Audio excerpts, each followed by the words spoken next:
мысалға жылда августовский конференция дейміз жаңағы мұғалімдердің болады. Неге сонда бір арнайы бір секцияда осы интернет жүйесіндегі материалдарды қалай интернетті дәріс оқу процесінде пайдалану. Бізде мысалға мектептерде көп мектептерде интерактивті тақтаны орнатты. Оларға ноутбук арқылы компьютер арқылы кез келген материал шығаруға болады. Көрсетіп жатыр ма? Екі талай мысалға. Мен саған балдарымнан сұраймын, олар айтып жатқандары шамалы мысалға айтып. Менің балам 6 сыныпта оқиды, 59 мектепте 6 жылда бір рет компьютер классына барады. Мен де соны айтып отырмын мысалға. Біздер жаңағы компьютер түгіл, мысалға интернеттік тақталарды орнаттық мектептерде. Жаңадан ашылған мектептерде мысалға интернеттік тақталар бар. Бірақ сол тақталарға біз соны лайықты түрде, өз деңгейінде, өз қажеттіліктерін, өз мүмкіндіктерін сай пайдаланып жатырмыз жоқ. Сондықтан да тек қана қатып қалмайды, баяғы үрдіспен емес, сонымен қатар мен айтып отырған соң августалық конференцияларда мектептерде жаңағы ұлттық электрондық кітапхана бар екендігін, осындай ресурстар бар екенін, осыдан бір арнайы жиын өткізіп, осындан баяғыдай материалдарды кітапханалардан іздемей, сіздер ештеңе басып шығармай, принтерден басып шығармай, тақталардан бәрінде сурет болсын, видео болсын, бейне фильм болсын, бәрінде көрсетуге болатын. Тағы бір сұрақ, мынау мемлекеттік министрліктердегі ресми сайттардағы қазақ тіліндегі блогы өте әлсіз, жаңа дүниеде.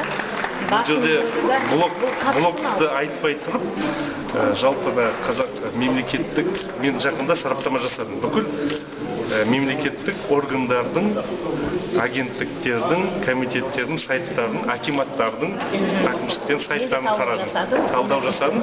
Ең бірінші көзге түсетін, мен оны соны жазған болатын Твиттерде. Атауынан да байқалып тұр. Біреуінде finpol.kz, біреуінде МИД емес, МИД шетелдік ше, мысалға. МВД, тағы басқа. Біреуінде қазақшалап, мысалға, біреуінде орысша, біреуінде ағылшынша. Яғни осы бір ортақ подход, ортақ бір линия, ортақ бір тұжырымдама жоқтығы осыдан нақты байқалып тұр. Сосын ішіндегі, мысалы, қалай толтырғандар. Блогтар, олар бұл да бір неге айналып кетті. Бір формальды байланыс жүйесіне, мысалға, ол блогтарға сұрақтар келеді, оны тиісті. Оны шын мәнісінен әкімдер емес, министрлер емес, баспасөзде емес, оны тиісті бөлім дайындайды, мысалға. Баспасөз қызметіндегілер біз дайындайды. Сосын оны алады да, оны баспасөз қызметі салады. Жауаптан тиісті департамент бөлімде дайындады. Яғни шын мәнісінен ол тағы да бір формальды байланыстың бір несіне айналды, тетігіне. Сондықтан да жақында Ақордада болған жиында елбасы осы мәселені көтерді.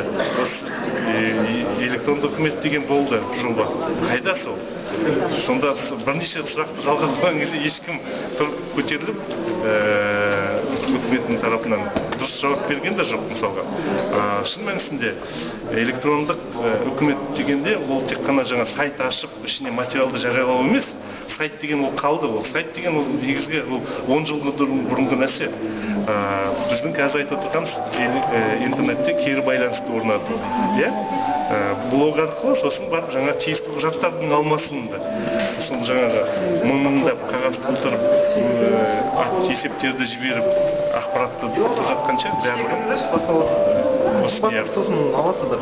бұл съезд емес қой, бәрін міндеттейтін. Жоқ, съездде мынау адамдар кірсінші.